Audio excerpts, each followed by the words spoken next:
Hi hello friends, April 1 26 27க்கான new financial year அப்படிங்கிறது பார்த்தீங்கன்னா இன்னையிலேருந்து ஸ்டார்ட் ஆகுது. இன்னையிலேருந்து ஸ்டார்ட் ஆகி மார்ச் 31 27 வரைக்கும் கண்டினியூ ஆகுது. எப்பயுமே வந்து பார்த்தீங்கன்னா ஒரு ஃபினான்சியல் இயர் வருது அப்படின்னா அதில் நிறைய ஆக்ட், நிறைய புது புது ரூல்ஸ் வந்து பார்த்தீங்கன்னா கவர்மெண்ட் இம்ப்ளிமெண்ட் பண்ணுவாங்க.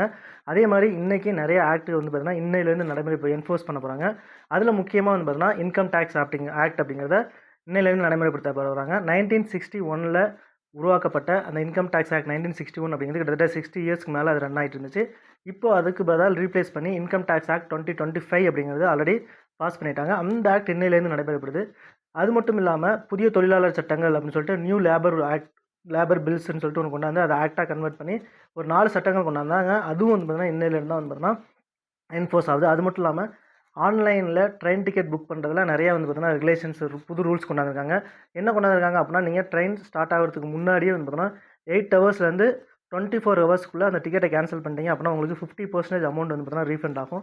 அதை கொண்டாந்துருக்காங்க. அதே வந்து பார்த்தீங்கன்னா 72 ஹவர்ஸ்க்கு முன்னாடியே நீங்கள் புக்கிங்கை வந்து பார்த்தீங்கன்னா கேன்சல் பண்ணிட்டீங்க அப்படின்னா உங்களுக்கு 75% வந்து பார்த்தீங்கன்னா அமௌண்ட் வந்து பார்த்தீங்கன்னா ரீஃபண்ட் ஆயிரும் அப்படின்னு சொல்கிறாங்க. அது மட்டும் இல்லாமல் பேன் கார்டில் இருக்கக்கூடிய அந்த டேட் ஆஃப் பர்த்துக்கான அந்த வெரிஃபிகேஷனாக வந்து பார்த்தீங்கன்னா முன்ன வந்து பார்த்தீங்கன்னா ஆதார் ஐடி மட்டும் இருந்தால் போதும் அப்படின்னு சொல்லியிருந்தாங்க. இப்போது 10th சர்டிஃபிகேட் அல்லது வந்து பர்த் சர்டிஃபிகேட் அப்படின்னு பார்த்தீங்கன்னா இருக்கணும் அப்படின்னு சொல்லியிருக்காங்க.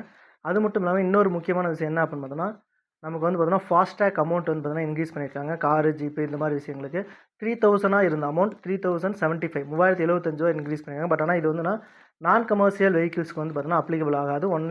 கமர்ஷியல் வெஹிக்கிளுக்கு அப்ளிகபிள் ஆகாது. ஒன்லி நான் கமர்ஷியல் வெஹிக்கிள்ஸ்க்கு மட்டும் தான் இது அப்ளிகபிள் அப்படின்னு சொல்கிறாங்க. அதுக்கப்புறம் ஆன்லைன் டிரான்சாக்ஷனில் முன்னெல்லாம் ஒரே ஒரு ஓடிபி மட்டும் கொடுத்தா போதும், அது வந்து பார்த்தீங்கன்னா அமௌண்ட் சென்ட் ஆகிடும். பட் ஆனால் இப்போ 2 ஃபேக்டர் வெரிஃபிகேஷன் அப்படின்னு சொல்லிட்டு ஒன்று கொண்டாட போகிறதா வந்து சொல்லியிருக்காங்க. இது எல்லாமே இன்றைக்கி ஏப்ரல் 1 வந்து இம்ப்ளிமெண்ட் பண்ண போகிறாங்க. வீடியோ பிடிச்சிருந்தா வீடியோ லைக் பண்ணிட்டு உங்கள் ஃப்ரெண்ட்ஸ்க்கு எல்லாருக்கும் ஷேர் பண்ணுங்கள். மறக்காமல் நம்ம டெலகிராம் சேனலோட அஃபீஷியல் லிங்க் கொடுத்துருக்கோம், அதையும் ஃபாலோ பண்ணிக்கோங்க. தேங்க்யூ.